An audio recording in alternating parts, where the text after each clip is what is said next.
Fox Business's David Asman is here with the first installment of his new series on the socialism, threat, and future of capitalism. David, good morning to you. Good morning. Well, last series we did on socialism, we kind of focused on the dismal history of socialism, failing in everything it intended to do. This time, we wanted to focus on, despite that dismal failure in history, why it is that it's gaining ground right now in America. Watch.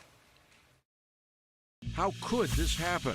How could so many socialist and openly Marxist candidates be winning elections? The answer is a perfect storm of man-made and natural disasters.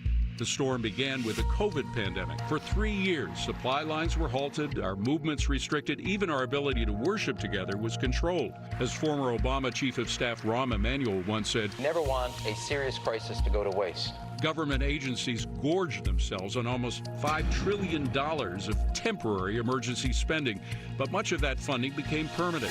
We created a program with great danger, and when we allowed expansion of Medicaid. The U.S. government now spends annually on Medicaid and Medicare more per capita than what the British government spends on its socialist medical system. The massive expansion of government hit middle America hard, with high inflation peaking at 9.1% in 2022.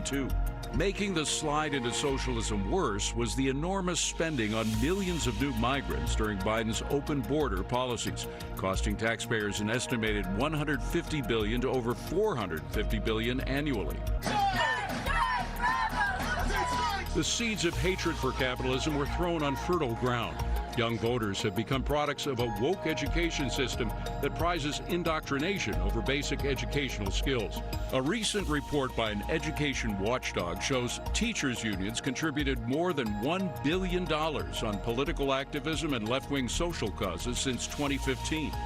All you have to do is listen to what they're saying. To fight back against this fascist regime, we need to be in the streets, wisely using our wallets, battling in the courts, and winning at the ballot box. Turns out the left has been laying the groundwork for this moment for years, and socialists were just waiting for the perfect storm to try it out.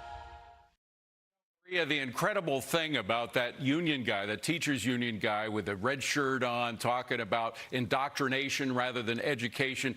His union, the American Federation of Teachers that Randy Weingarten now heads up, used to be headed up by a guy named Al Shanker, who was an anti-communist, a strident anti-communist, who used to hire David Asman to write for American Educator magazine. No more. You know, David, I mean, my question is why? I mean, you know, you said that they've been working on this for years. Yes. Why? These are not stupid people. They understand that socialism doesn't work. Is there a foreign, Marxist thread also involved in this? Well, Why? that's a great question, a great point that we're going to delve into later on. There is foreign influence taking place in all this, but these are true believers. I used to be a teacher in Chicago. That's why I got together with Al Shanker back in the old days. And the people that were training to be teachers came from the radical left. So all the people, with the exception of me and a couple of other people, were committed. They were true believers in socialism. And frankly, the new crop of Mamdanis who are in their 30s and 40s, they just haven't been taught anything about the evils of communism, the 200 million people that died in the 20th century because of socialism.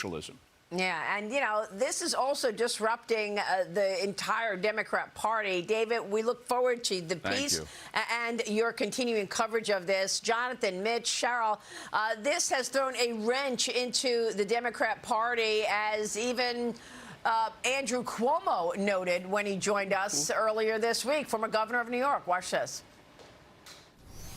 The Democratic Party is in the middle of a civil war, right? And you have moderate mainstream Democrats, such as myself, which have been challenged by the far left extremists. All right, we're going to continue to focus on this, take a short break, and then we have a big hour coming up. Stay with us.